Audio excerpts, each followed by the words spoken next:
Call for evidence. Launch date September 25, 2024. Respond by November 22, 2024.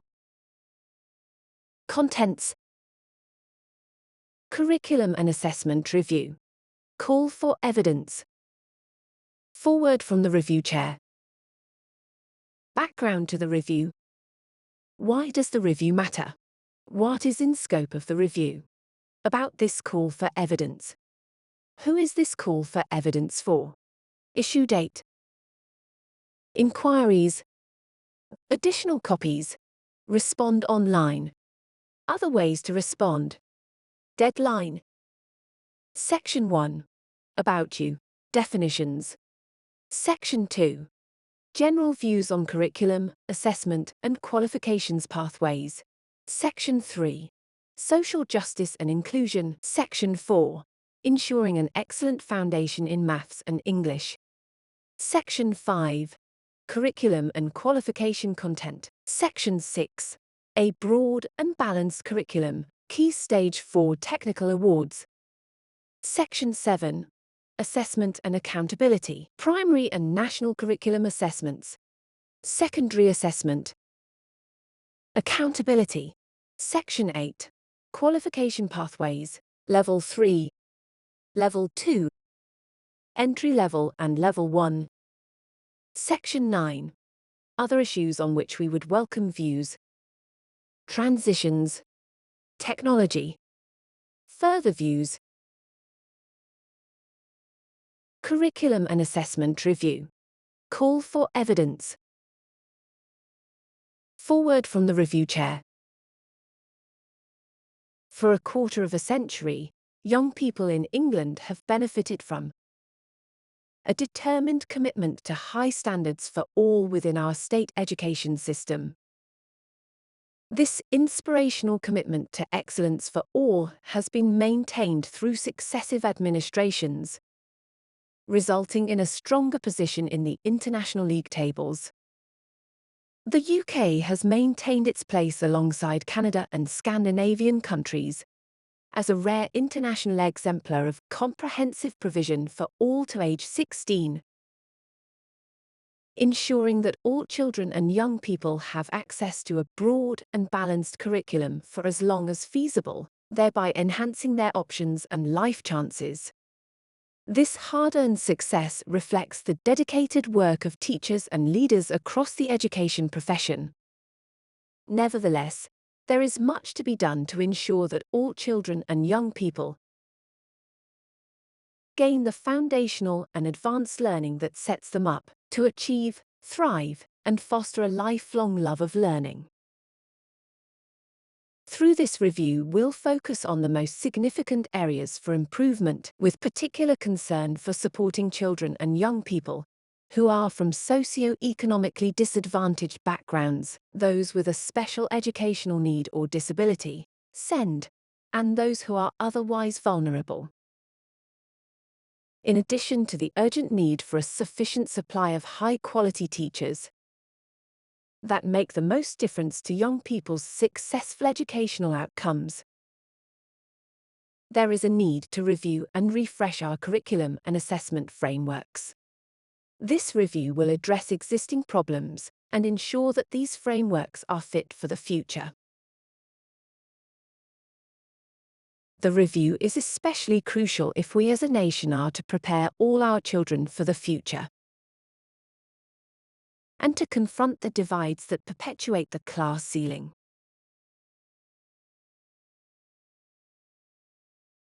The reality is that we continue to fail the third of our young people who do not achieve 5 GCSEs at grade 4 or above age 16, a disproportionate number of whom are from socio-economically disadvantaged backgrounds. There are subsequently fewer clear, well-recognized routes available to these young people at 16 to 19, resulting in a stymieing of life chances. Meanwhile, debates continue about the breadth and depth of the curriculum and whether it meets young people's needs in terms of motivation and preparation for the future.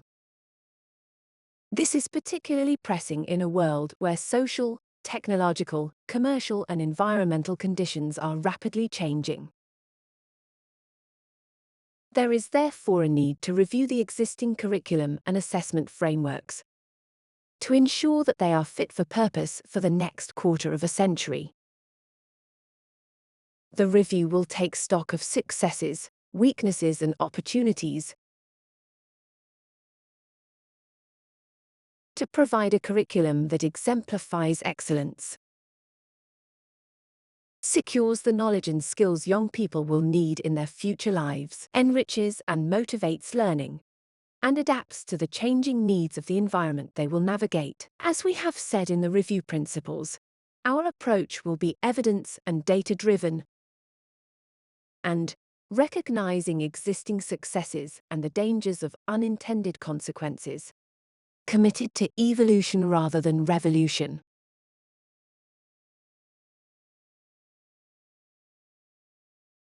Understanding your views and the evidence and experiences that underpin them will be crucial in informing the review. We have deliberately kept questions as open as possible and welcome responses from all those interested, young people and their parents, teachers, lecturers, education leaders, subject experts, researchers, employers, and others. The curriculum represents our society's collective investment in conferring our precious knowledge and skills for the younger generation, so that they in turn may flourish as individuals and as citizens that build our civil society and economy. It is right that we all have a say. Professor Becky Francis, CBE.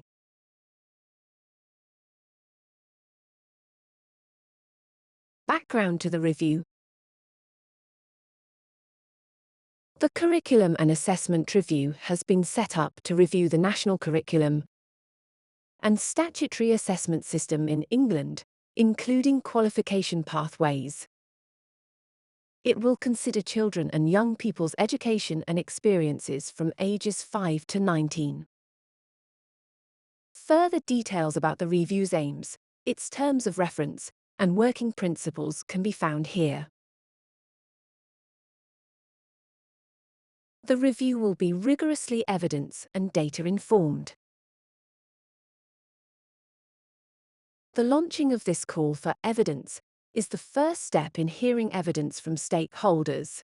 This will allow us to build our understanding of the strengths of the current system and identify the areas that most need to change if we are to improve outcomes for children and young people. It will also provide insight into how we can ensure that the curriculum is deliverable in a way that is consistent with manageable and sustainable workloads for education staff. In your response to this call for evidence, please provide evidence to support your answers. Specific examples, and, where possible, solutions that consider feasibility.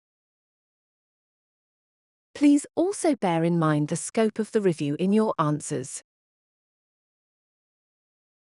Alongside written evidence, we will undertake a period of engagement and other forms of evidence collection, including regional events, that will enable the panel to draw on expertise and experience from across the sector.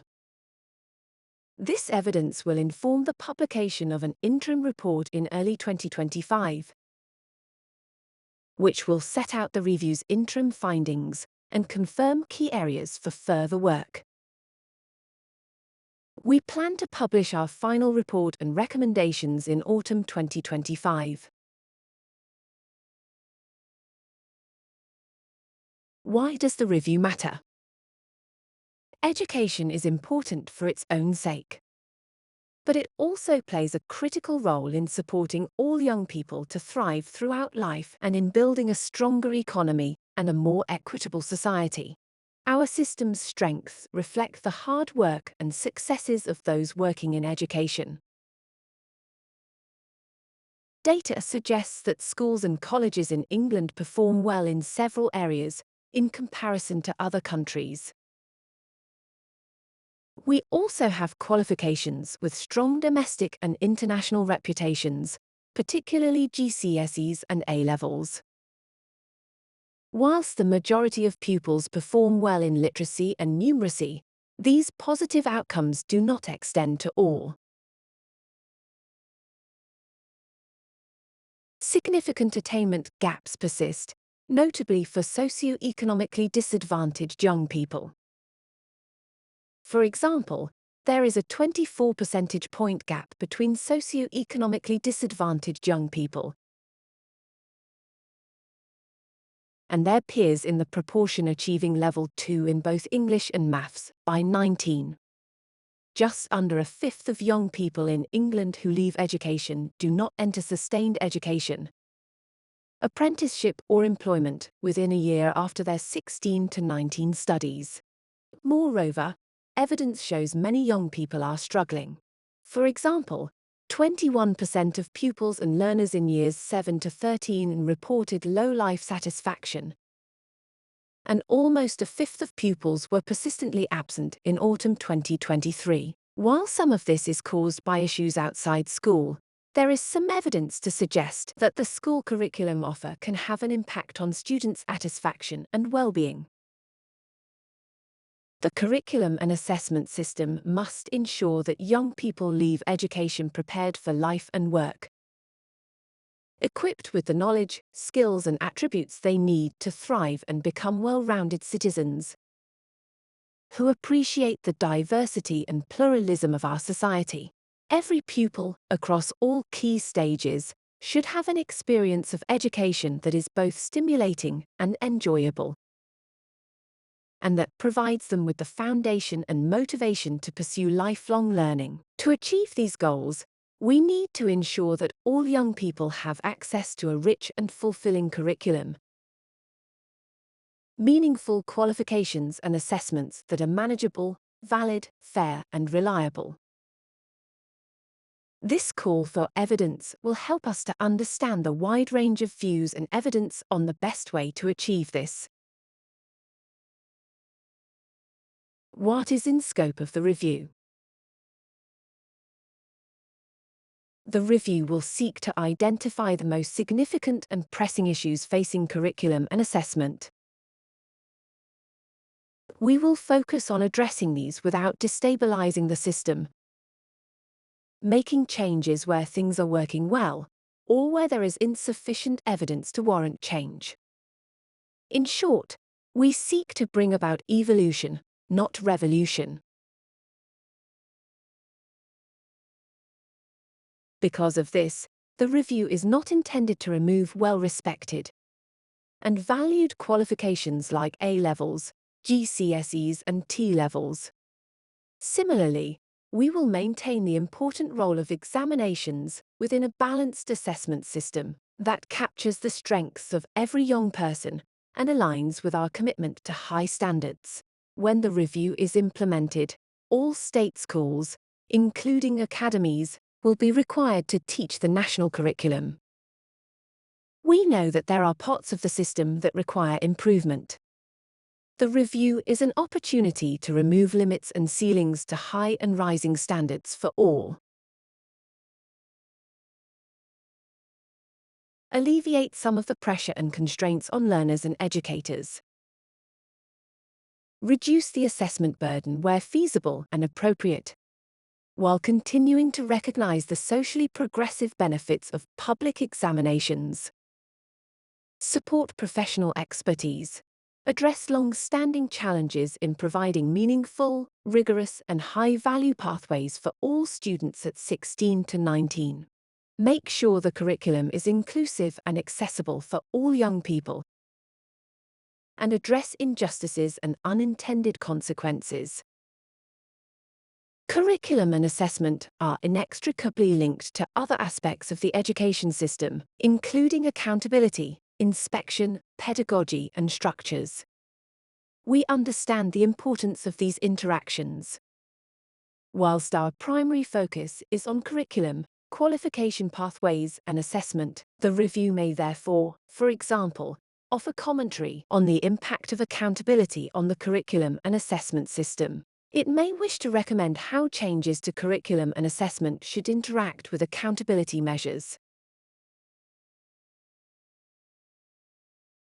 We will address the curriculum and assessment system from ages 5 to 19, ensuring that children build on their learning and development in the early years. The review focuses on the curriculum, assessment and qualifications pathways. As such, some issues are outside of its scope, including, for example, apprenticeships and traineeships, adult skills, extracurricular activities, and the early years foundation stage. The wider work of the Department for Education will consider these areas. We are aware that in some education settings, special schools, for example, delivery of the curriculum may need significant adaptation in order to meet the needs of those who receive it. While the review will seek to ensure that the curriculum, assessment system, and qualification pathways have enough flexibility to allow adaptation, the review will not provide recommendations on the precise ways in which education settings might look to implement such adaptations. We are keen to seek evidence from settings not required to follow the national curriculum on how they use their expertise and innovative practices to support children and young people to engage with the curriculum and assessment system.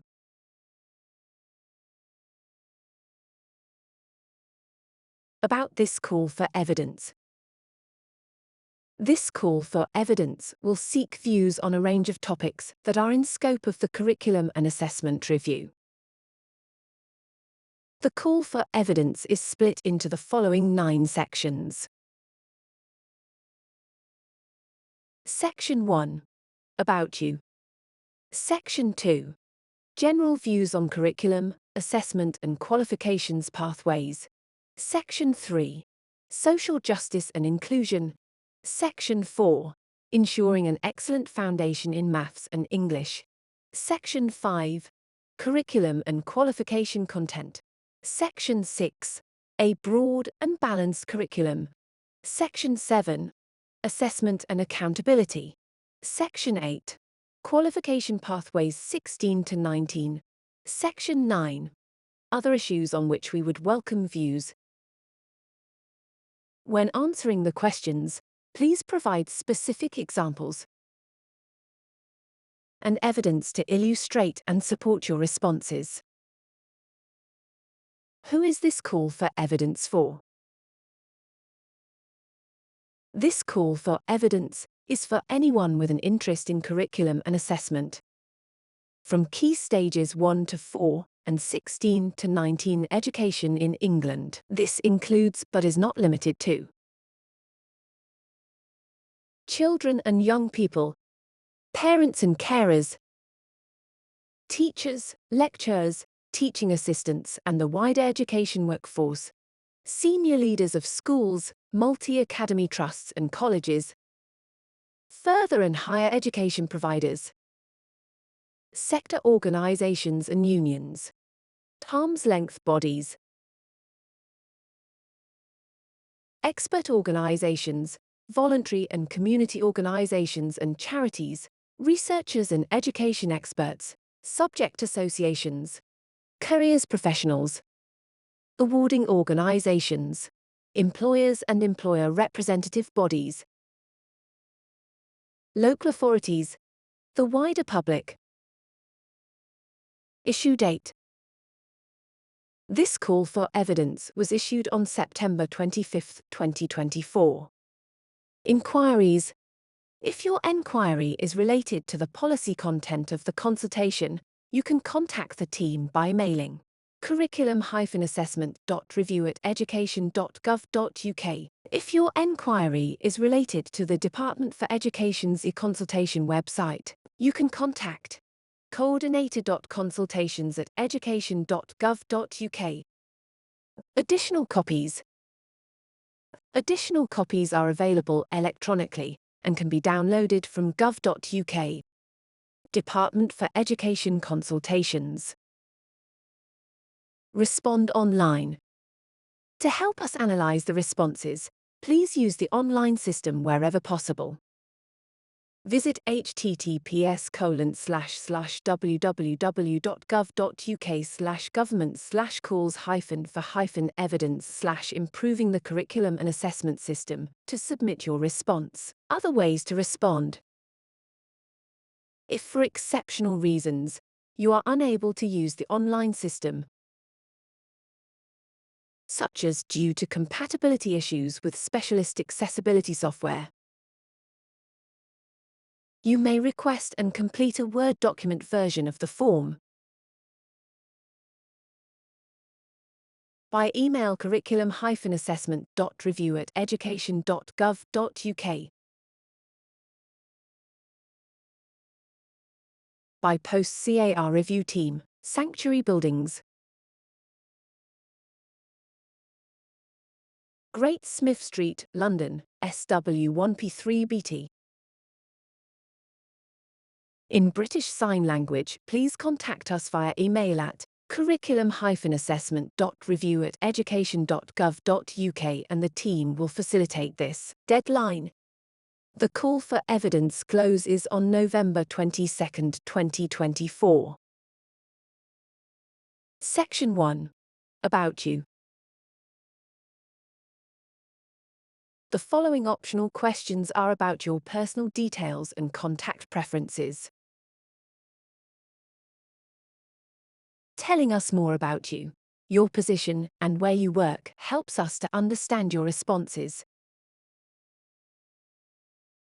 as well as whether certain issues affect settings or areas differently.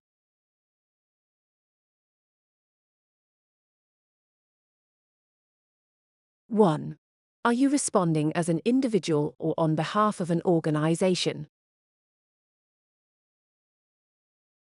Individual. Organization. If someone selects individual in Q1, they will then complete. 2. If you are responding as an individual, in what capacity are you responding? A student, pupil or learner. A parent or carer. Teacher, tutor or lecturer. Wider school, college or university workforce. Senior leader, researcher, academic or education expert. Employer. Member of the public. Local authority officer. Other, please describe. If someone selects organization in Q1, they will then complete. 3. If you are responding on behalf of an organization, which of the below best describes which part of the sector your organization represents? Primary school, secondary school or college, sixth form, General FE college, higher education institution, multi-academy trust, AP/specialist provider, middle school, union or professional association, employer or employer representative body, charity, social enterprise organization or non-profit organization, community organization, local authority, think tank, professional association, awarding organization, other, please describe. If more than one applies, please select the one that you think is most important to understanding your consultation response.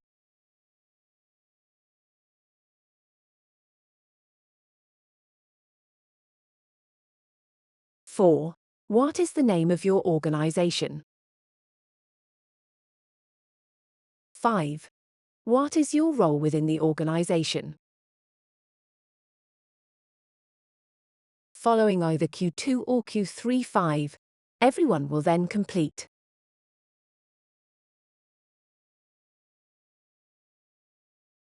6. What is your name? 7. What is your email address? Please note, if you are willing to be contacted about your submission, please provide your email address. You do not have to give your email address, and your views will be considered whether or not you provide this.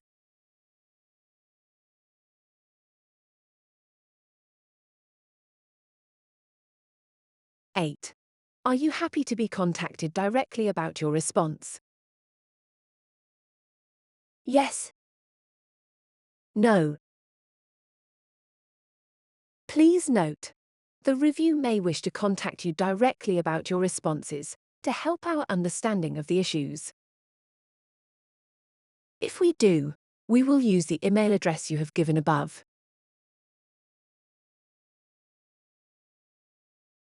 9. Would you like us to keep your responses confidential? Yes. No. Definitions. Curriculum. When referring to the curriculum, we mean all of the content, both knowledge and skills, that pupils study during Key Stage 1, Key Stage 2, Key Stage 3, Key Stage 4, and 16 to 19 education. The detail of this is designed by schools and must include the content set out in the National Curriculum Programs of Study and the Guidance on RSHE and Religious Education. When we are discussing secondary or 16 to 19 education, the specifications are set by the awarding organizations for the qualifications that pupils study. For GCSEs, A-levels, T-levels, and functional skills qualifications, these are based on government-set content. Qualifications pathways. When referring to qualification pathways, we are referring to the different qualification options available for pupils to study both in Key Stage 4 and 16 to 19 education. Technical qualifications. 16 to 19 technical qualifications and programs cover as many of the knowledge, skills, and behaviors in employer-set occupational standards as is reasonable within a course of education.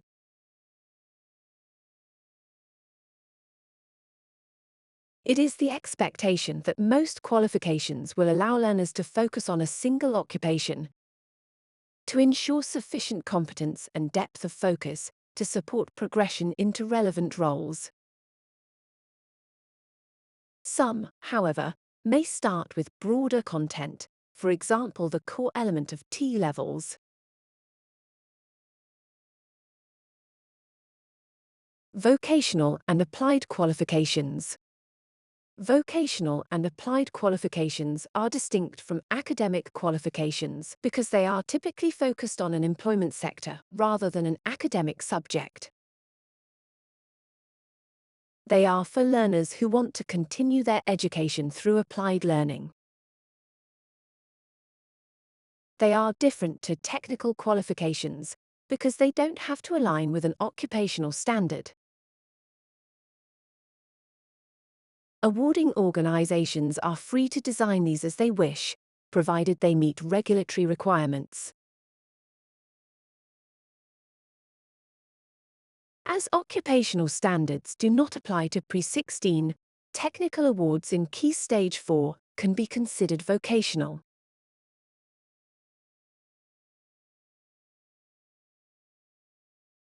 Section 2. General views on curriculum, assessment, and qualifications pathways. The national curriculum sets out the subjects that primary and secondary schools teach up to the age of 16. It includes programs of study for each subject that provide an outline of core knowledge, around which teachers design their detailed curricula.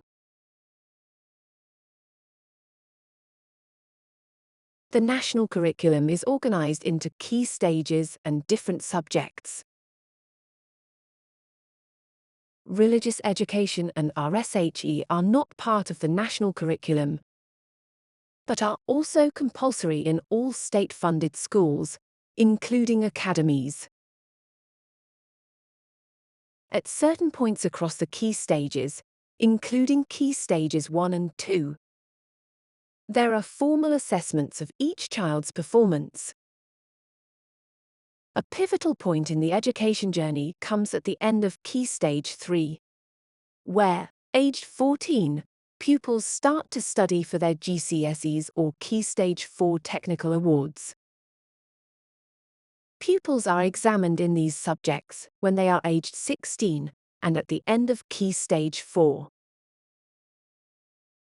Learners then transition to 16 to 19 study, where they embark on a diverse range of pathways and qualifications in preparation to leave education ready for life and work. There is no set curriculum. Learners take a range of qualification options, which may include academic, technical, or vocational qualifications across different levels. Many are at level 3, although some may also study qualifications at level 2 and below. This review is keen to invite general views on the current curriculum, qualifications pathways, and assessment system across key stages 1 to 4 and 16 to 19 education. We want to understand the existing strengths in the system and build on those where possible, to ensure positive outcomes for all children and young people. 10. What aspects of the current A. curriculum, B. assessment system, and C. qualification pathways are working well to support and recognize educational progress for children and young people? 11. What aspects of the current A. curriculum, B. assessment system, and C. qualification pathways should be targeted for improvements to better support and recognize educational progress for children and young people? Section 3. Social Justice and Inclusion. The questions in this section invite responses on aspects of the curriculum and assessment system, which we could build on or improve to support opportunity and success for all pupils and learners, and particularly for socio-economically disadvantaged young people. The review will also consider ways in which changes to curriculum and assessment might support pupils with SEND, pupils who are otherwise vulnerable, and where there are specific gaps based on other characteristics. There are currently substantial attainment gaps between socio-economically disadvantaged learners and those from more affluent backgrounds. The gap is evident in early education, but widens through each phase of education. With an estimated 19 months learning gap between disadvantaged pupils and their peers by the end of Key Stage 4, and a 25 percentage point gap in the proportion achieving Level 3, 2A levels or equivalent, by age 19. There are also attainment gaps for other pupil and learner characteristics such as gender and ethnicity,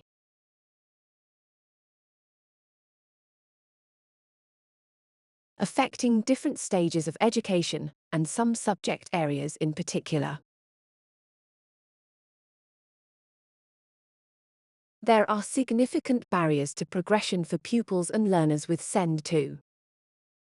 For example, pupils and learners with SEND in state-funded mainstream schools were less likely to have a sustained destination 1, 3 and 5 years after completing Key Stage 4. The review will aim to consider how curriculum and assessment practices might be improved to better support pupils with SEND to progress and have their needs met. However, it is also important to note the diverse range of needs that exists within this cohort, which the review will consider in ensuring the right level of flexibility and adaptation exists for all. The review is cemented in the belief that every child and young person should have access to a curriculum that is rich and broad, irrespective of their backgrounds and characteristics. In the questions below, please provide specific examples and suggested solutions where possible.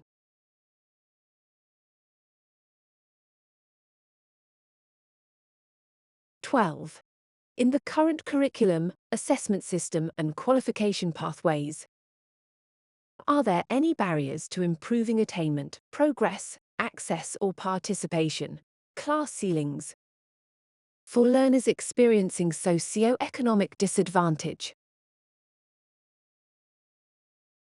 13. In the current curriculum, assessment system and qualification pathways, are there any barriers to improving attainment, progress, access or participation, which may disproportionately impact pupils based on other protected characteristics, for example gender, ethnicity?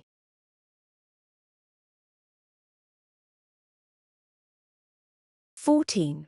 In the current curriculum, assessment system and qualification pathways, are there any barriers in continuing to improve attainment, progress, access or participation for learners with SEND?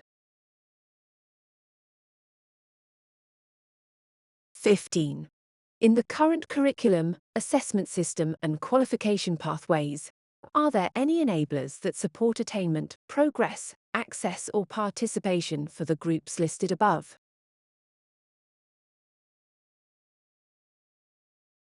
Section 4. Ensuring an excellent foundation in maths and English. We want all pupils to achieve an excellent foundation in reading, writing and maths, given how important these subjects are to set them up for future success. While the majority of pupils achieve expected standards, there are still substantial numbers of pupils who do not reach expected levels by the end of primary school and do not catch up with their peers.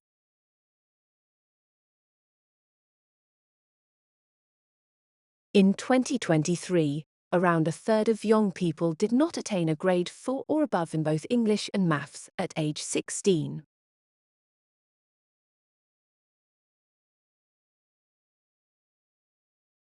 Maths and English are compulsory national curriculum subjects throughout key stages 1 to 4. Reforms to these subjects at primary level have included a strong focus on early reading, spelling, punctuation and grammar, and mastering a depth of understanding across mathematical concepts. Maths and English language are also mandatory subjects in the national curriculum at secondary level. And, as with other subjects in the curriculum, there were reforms to English language and maths GCSEs in 2015 that included a review of content, an increase to the volume of content, particularly in maths, and a move to exam-based assessment at the end of study for most subjects. Maths and English are compulsory at 16 to 19 for some learners. Since 2014, all 16 to 19 learners who have not achieved grade 4 in maths or English GCSE must continue studying these subjects. This requirement means more people are achieving level 2 by age 19 than before. However, fewer than 30% of those who did not achieve level 2 in English and maths at key stage 4 go on to achieve them by age 19 in a typical year. Achieving a grade 4 or above in GCSE English and maths, equivalent to level 2, is sometimes used as a minimum entry requirement to employment opportunities, apprenticeships and further and higher education. In this section, We are keen to understand what changes we can make to curriculum and assessment to ensure more pupils have gained the foundations in maths and English by the age of 19. This includes supporting more to achieve expected benchmarks at primary school and at Key Stage 4.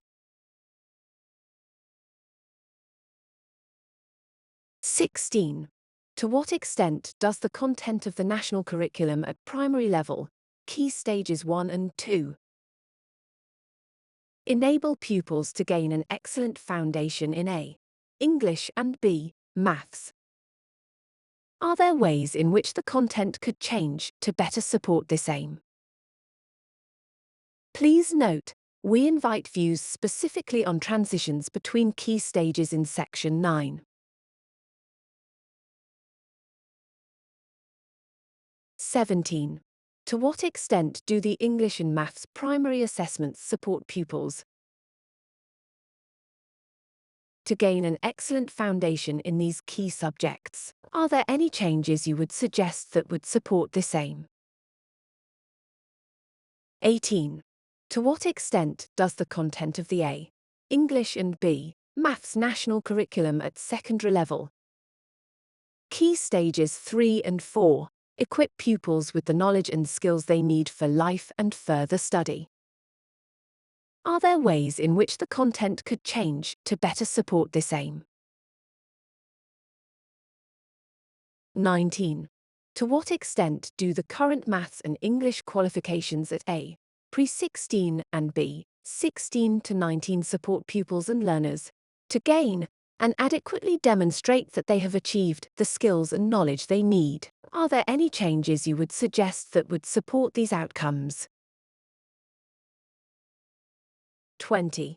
How can we better support learners who do not achieve Level 2 in English and Maths by 16 to learn what they need to thrive as citizens in work and life? In particular, do we have the right qualifications at Level 2 for these 16 to 19 learners, including the Maths and English study requirement? 21. Are there any particular challenges with regard to the English and Maths A, curricula, and B, assessment, for learners in need of additional support, for example learners with SEND, socio-economic disadvantage, English as an additional language, EAL? Are there any changes you would suggest to overcome these challenges? Section 5. Curriculum and qualification content. The content of the national curriculum is set out in subject-specific programs of study. These set out what maintained schools must teach but vary by subject in terms of depth and level of prescription.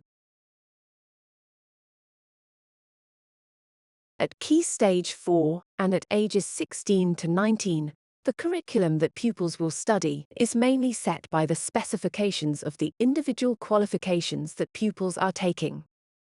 Though, at Key Stage 4, the curriculum also includes subjects that all pupils must study, even if they are not studying for a qualification in that subject. The government sets the required subject content for GCSE and A-level subjects, T-levels, and functional skills qualifications. Schools and teachers use the national curriculum and specifications to develop detailed school and class curricula that set out exactly what they will teach their pupils and learners and how they will do so. The sequencing, size, nature, and focus of the nationally set curriculum, subject content, and specifications can either support or make it more challenging for schools and colleges to deliver good pedagogical practices that support all pupils and learners. The review wants to ensure the curriculum and qualifications are cutting-edge and fit for purpose,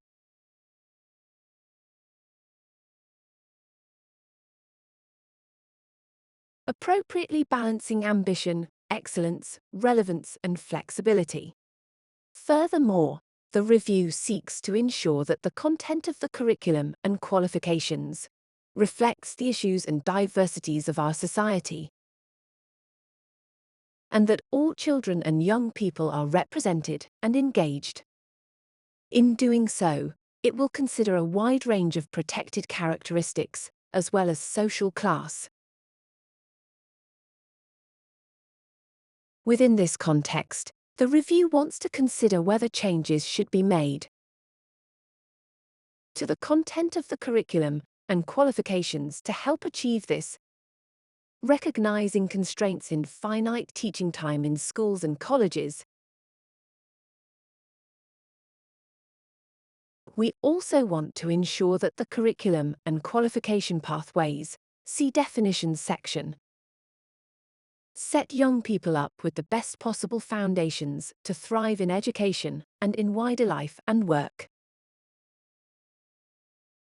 The review will also explore which life and work skills should be built into the curriculum and qualifications, and which require explicit knowledge and teaching. Additionally, it will consider whether new knowledge should be built into curriculum subjects, or whether some should be developed outside the classroom through co-curricular or extracurricular activities.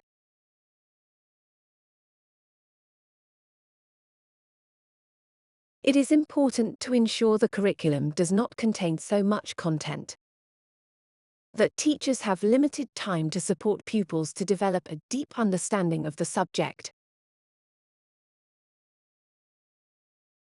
or that time for other educational experiences and the development of skills that prepare learners for life and work is reduced.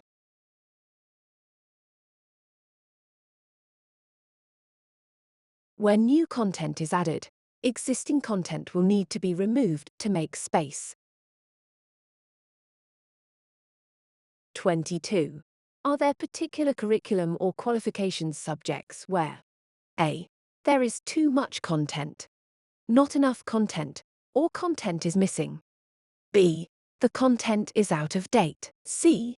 The content is unhelpfully sequenced, for example to support good curriculum design or pedagogy. D. There is a need for greater flexibility, for example to provide the space for teachers to develop and adapt content. Please provide detail on specific key stages where appropriate.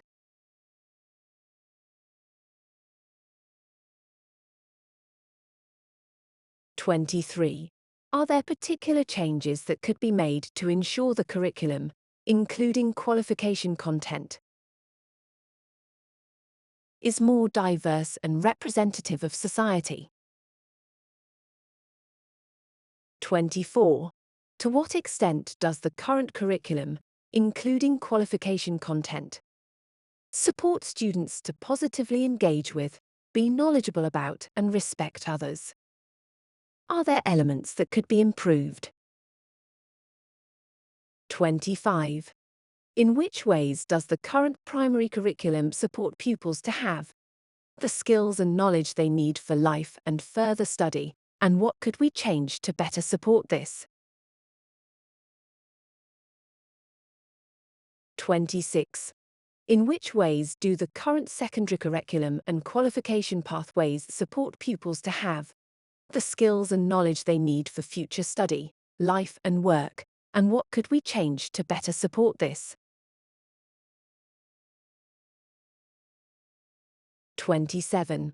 In which ways do the current qualification pathways and content at 16 to 19 support pupils to have the skills and knowledge they need for future study, life and work, and what could we change to better support this? Section 6.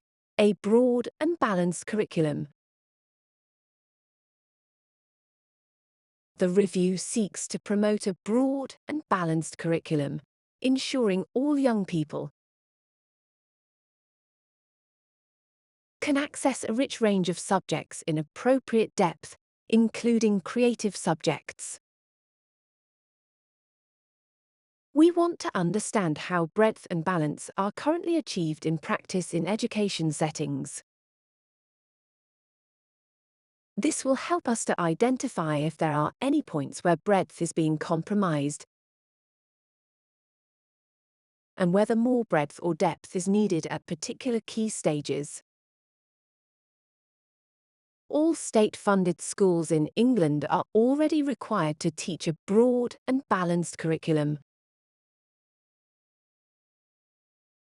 and the national curriculum currently seeks to support schools to achieve this by providing specific requirements at each key stage. The Progress 8 performance measure incentivizes a diversity of subjects at Key Stage 4. The national curriculum includes compulsory study of core and foundation subjects from Key Stages 1 to 4. At Key Stage 4, pupils have a statutory entitlement to study a subject within each of the following areas: the arts, design and technology, the humanities and modern foreign languages. As this is an entitlement and not compulsory, we are interested in understanding whether continued study of these subjects happens in practice. At 16 to 19 there is no national curriculum, and courses are designed to support development and progression to either further study or employment.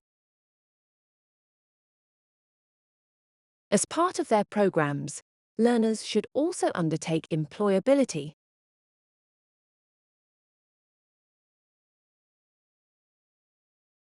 enrichment and pastoral activities, for example work experience. On some courses, such as A-levels and AS levels, we have seen a slight narrowing of the subjects that learners study. Learners now only tend to study 3 subjects, where previously they studied 5 subjects, when AS qualifications were a modular part of A-levels prior to 2015/16. In this section, we would like your views on the current breadth and depth of curriculum in schools and colleges, and how we achieve curriculum breadth without squeezing important content or subjects that help prepare young people for future life and work. Breadth can be reflected in a number of different ways and can include the range of different subjects available to study, the range of content within each subject, the ability to maintain and develop multiple areas of interest rather than specializing too early, and the amount of time spent focusing on specific subjects. 28. To what extent does the current primary curriculum support pupils to study a broad and balanced curriculum?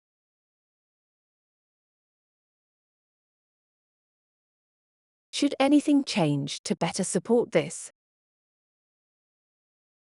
29. To what extent do the current secondary curriculum and qualifications pathways support pupils to study a broad and balanced curriculum? Should anything change to better support this?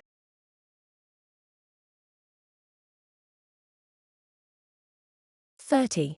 To what extent do the current qualifications pathways at 16 to 19 support learners to study a broad curriculum which gives them the right knowledge and skills to progress? Should anything change to better support this? 31. To what extent do the current curriculum at primary and secondary and qualifications pathways at secondary and 16 to 19 ensure that pupils and learners are able to develop creative skills and have access to creative subjects?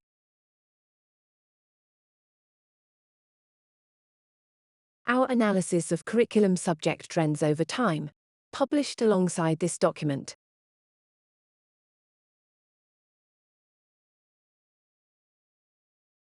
has shown that while many subject areas are thriving and take-up is growing,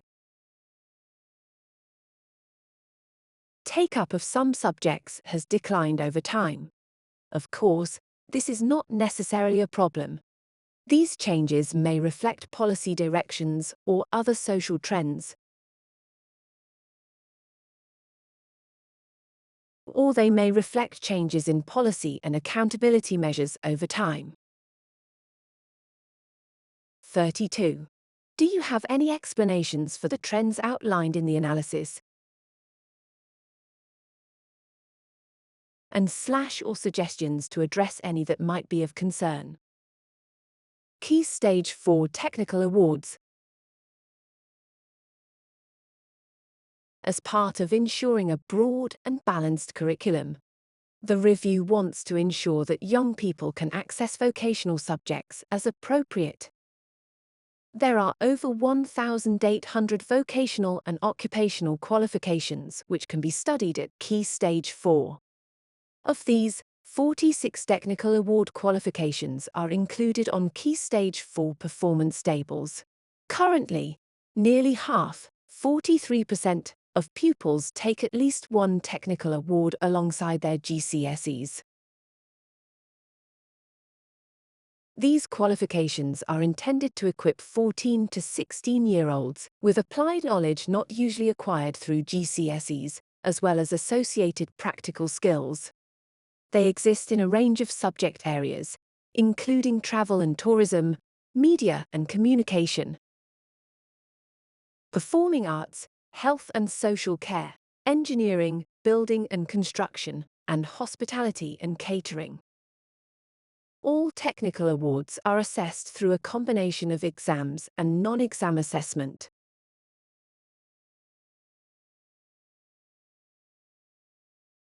(33) To what extent and how do pupils benefit from being able to take vocational or applied qualifications in secondary schools alongside more academically focused GCSEs? 34. To what extent does the current pre-16 vocational offer equip pupils with the necessary knowledge and skills and prepare them for further study options, including 16 to 19 technical pathways and / or A levels? Could the pre-16 vocational offer be improved? Section 7. Assessment and Accountability. The review wants to ensure that the assessment system captures the strengths of every young person, the breadth of the curriculum, and has the right balance of assessment methods, while maintaining the important role of examinations. The ways in which assessments are designed and delivered can have a range of impacts on young people, schools and colleges, and the wider system.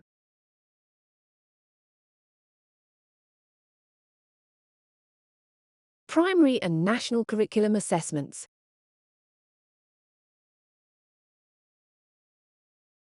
At primary, some tests have been replaced by teacher assessment, such as writing and science tests at the end of Key Stage 2. There are no longer statutory assessments at Key Stage 3. At primary level, Year 1 pupils take the statutory phonics screening check.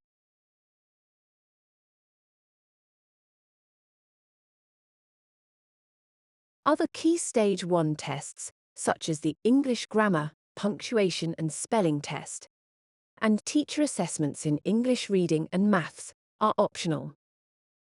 Children take compulsory tests in Key Stage 2, including the multiplication tables check, taken in Year 4, and end of Key Stage 2 tests, known as SATs, and taken in Year 6. The assessment system at primary aims to measure whether pupils have reached expected standards in English and maths, with a focus on the end of Key Stage 2. Assessments at Key Stage 1 and 2 serve a range of other purposes. They enable a range of stakeholders, including Ofsted, governing bodies and parents, to hold primary schools to account. They also help monitor performance regionally and nationally, and support schools and parents in understanding whether children need more support in the subjects being assessed. As assessing certain subjects or concepts can signal to schools their importance, it may also lead to schools spending more time on these subjects at the expense of others. Preparation for assessment may take up time in the curriculum, and there are also administrative implications for schools leading exams and assessment. In Year 6, most pupils will sit 6 test papers in English and Maths over 4 days, with the accompanying teacher assessments. We would welcome your views on how effectively the current assessment system captures young people's knowledge and abilities. We also welcome your views on how the overall volume of assessments impacts the well-being and ability of all young people to progress to the next stage of their education. 35.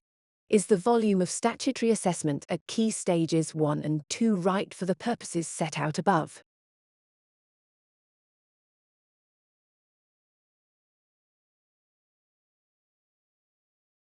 (36) Are there any changes that could be made to improve efficacy without having a negative impact on pupils' learning or the wider education system?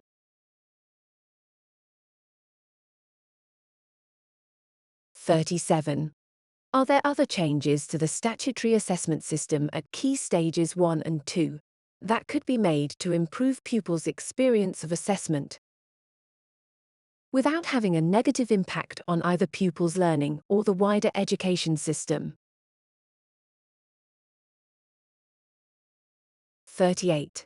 What can we do to ensure the assessment system at key stages 1 and 2 works well for all learners, including learners in need of additional support in their education, for example SEND, disadvantage, EAL?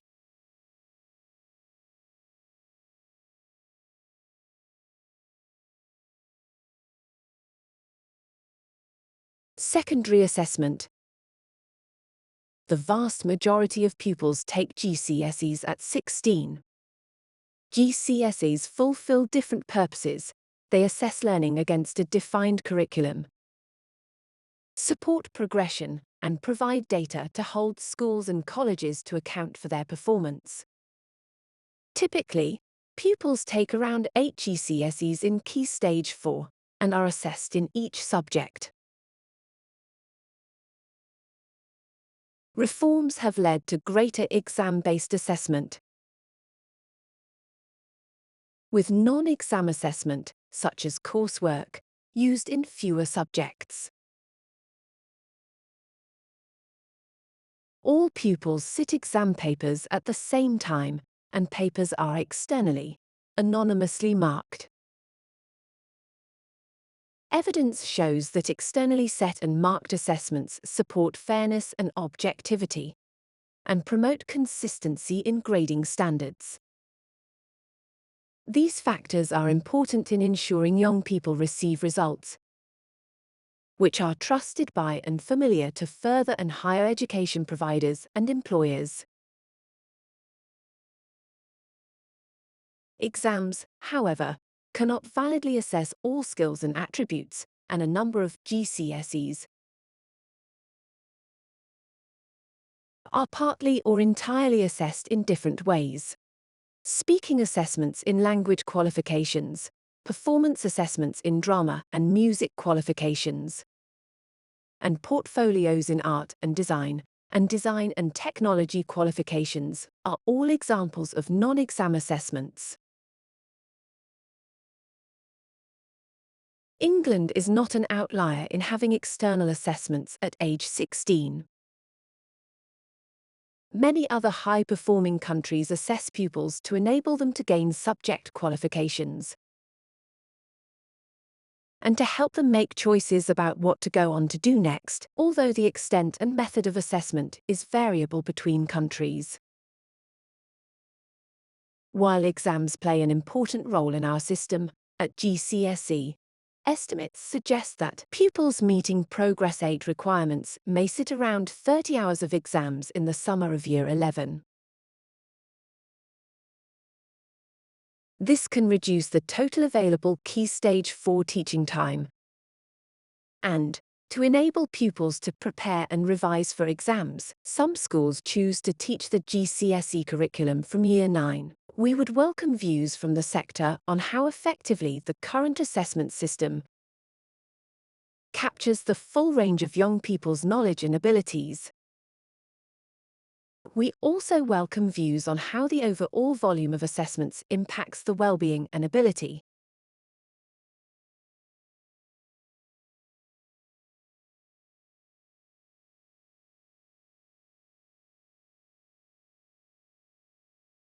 (39) is the volume of assessment required for GCSEs right for the purposes set out above. Are there any changes that could be made without having a negative impact on either pupils' learning or the wider education system?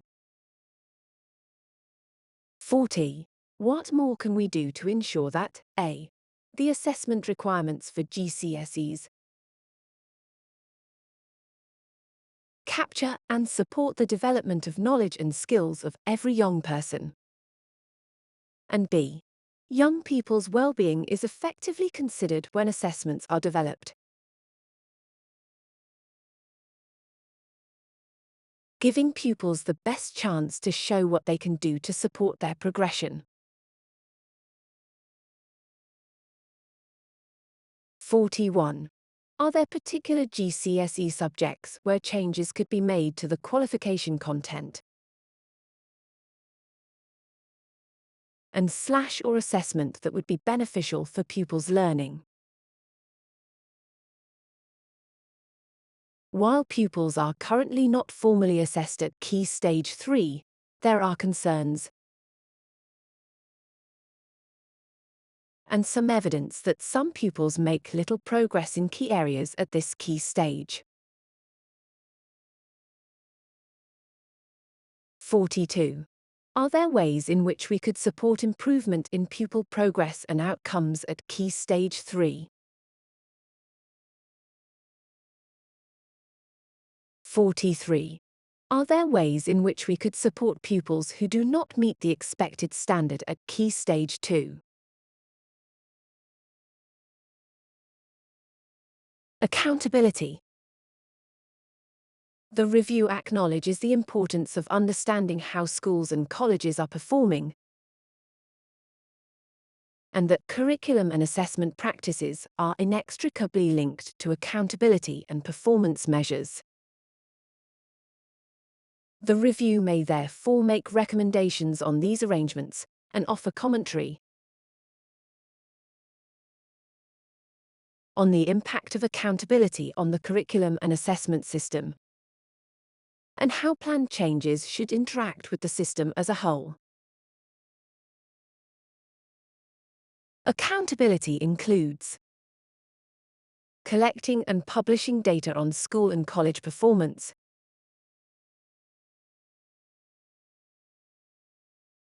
in order to hold schools and colleges to account for the service they provide, to inform their decision-making, to provide information on standards to policymakers and the wider public, and to help parents make informed choices about their child's education. For more guidance on understanding school and college performance measures, see here. The next questions in this section invite general views on the accountability system, specifically in relation to performance measures, and how it, potentially, might be adapted to better support system improvement and a broad and balanced curriculum. 44. To what extent, and in what ways, does the accountability system influence curriculum and assessment decisions in schools and colleges? 45. How well does the current accountability system support and recognize progress for all pupils and learners? What works well and what could be improved? 46. Should there be any changes to the current accountability system in order to better support progress and incentivize inclusion for young people with SEND and SLASH or from socio-economically disadvantaged backgrounds? If so, what should those changes be? Section 8. Qualification Pathways 16 to 19. After secondary school, it is compulsory for young people to be in education or training until the age of 18. Around half, 48%, of learners attend college, general or sixth form, and 43% are in state-funded school sixth forms. Unlike pre-16 education, there is no set core curriculum for all 16 to 19-year-old learners to follow. Instead, learners enroll on courses that are designed to support their development and progression, that are based on their interests, desired progression path, and prior attainment. This means the curriculum and assessment can vary widely, as schools and colleges develop courses based on the learner's needs and their career plans. Qualifications for 16 to 19-year-olds are offered at different levels, from entry-level and Level 1 for learners who need more support, through to Level 2 and Level 3 for those who are ready to progress into work or further study at a higher level.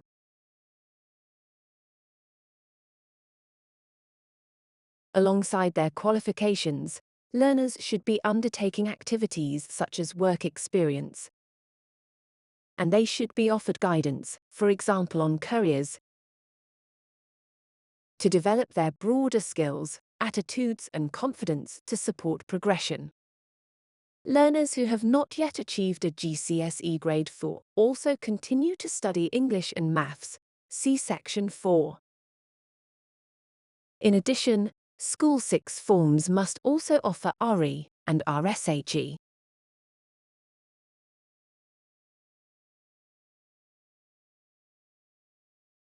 Level 3.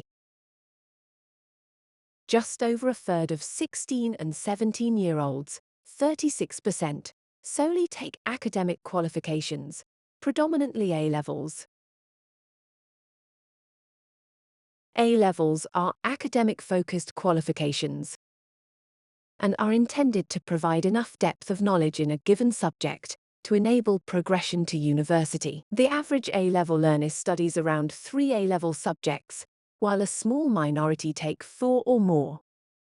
A-levels were reformed in the last decade, and assessment is mainly by exam, with other types of assessment used only where they are needed to test specific skills. AS qualifications used to be taken at the end of Year 12 and were part of the A-level grade. They no longer count towards an A-level, and, while they can be taken alongside the A-level, the number of learners taking as qualifications has reduced significantly in recent years. Some learners also take an extended project qualification alongside their A-levels, where they complete an independent project on a topic they have chosen. 20% of learners currently take a Level 3 technical or vocational course to support progression directly to employment, including as an apprentice or university. Typically, learners with special educational needs, or those who come from socio-economically disadvantaged backgrounds, are more likely to study technical or vocational courses compared to A-levels. Hence, it is crucial that our academic, technical and vocational offers are all high-quality pathways, so that all learners, including those who may need additional support, have the opportunity to progress.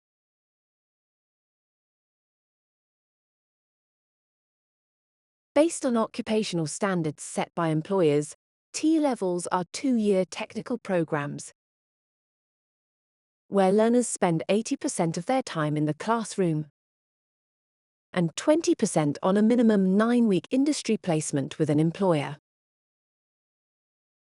They are designed to provide enough competence in an occupational area to enable progression into relevant roles.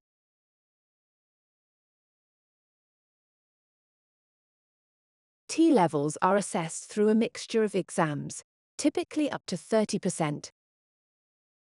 An employer-set project and practical assignments. T-levels are still new, and most learners studying vocational qualifications still take large applied generals or other vocationally related qualifications, which provide an overall introduction to an employment sector, for example construction, digital, health and social care. These are less occupationally specific. Each year, about 11% of 16 and 17-year-olds study a blend of A-levels and smaller applied general qualifications as part of mixed programs designed to offer entry to a range of higher education courses. The Department for Education has begun reforming technical and vocational qualifications at Level 3 and below to simplify the qualifications landscape and ensure all qualifications are high quality. In July 2024, the Secretary of State for Education announced that the department would be undertaking an internal review of post-16 qualifications reform and pause the planned defunding of qualifications that was due to go ahead on July 31, 2024.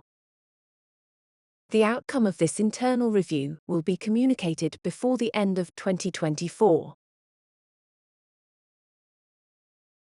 In line with the terms of reference, the Curriculum and Assessment Review is reviewing the 16 to 19 landscape and will work closely with the internal review. Level 2. Around 14% of 16 and 17-year-olds are on courses designed to support progression to further study at Level 3 or employment, including as an apprentice. Learners studying at this level can take a variety of Level 2 vocational qualifications. For example, NVQs or B.Tech Firsts, broadly equivalent in standard to GCSEs. The T-Level Foundation Year is also being rolled out as a dedicated Level 2 study program, designed to prepare learners for progression onto a T-level or further study. Learners may study at Level 2 because they want to progress into jobs for which Level 2 gives a good entry point, or because they need more time to get ready for Level 3, including achieving the English and Maths qualifications they need. Learners at Level 2 are more likely to have special educational needs or come from socio-economically disadvantaged backgrounds compared to Level 3. Entry level and Level 1. Approximately 5% of learners are working at Level 1 and entry level. A significant number of learners studying at this level have special educational needs, particularly at entry level. These courses are often described as stepping stones and are designed to support progression to Level 2.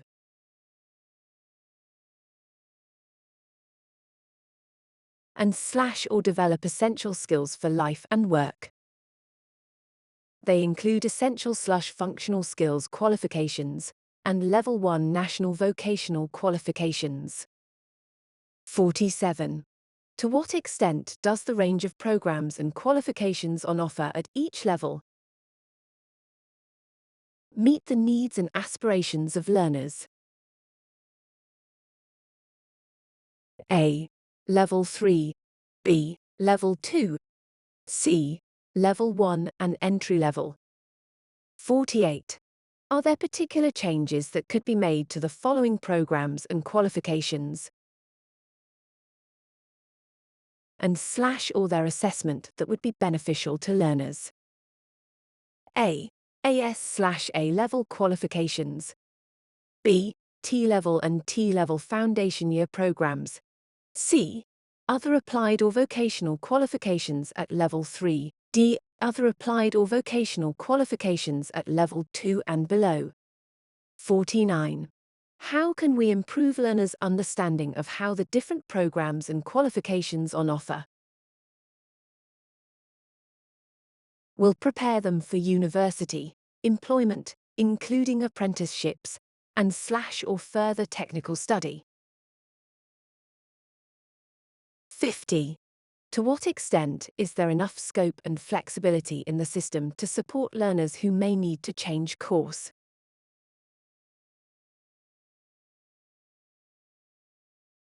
51. Are there additional skills, subjects, or experiences that all learners should develop or study during 16 to 19 education, regardless of their chosen programs and qualifications, to support them to be prepared for life and work?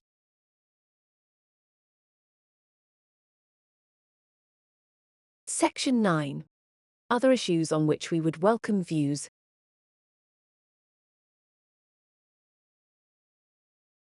Transitions. We are keen to understand views on how we can best support pupils to transition from one key stage to the next.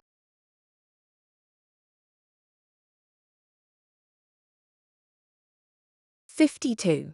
How can the curriculum, assessment and wraparound support better enable transitions between key stages to ensure continuous learning and support attainment?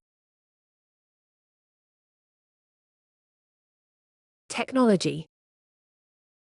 We also want to understand views on the role that technology can play in supporting curriculum, assessment and qualifications, when effectively planned and implemented. Technology can provide opportunities for inclusion, teaching and learning. 53. How could technology be used to improve how we deliver the curriculum, assessment and qualifications in England?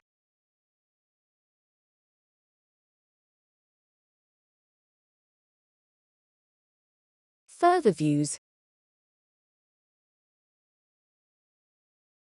54. Do you have any further views on anything else associated with the curriculum and assessment review not covered in the questions throughout the call for evidence?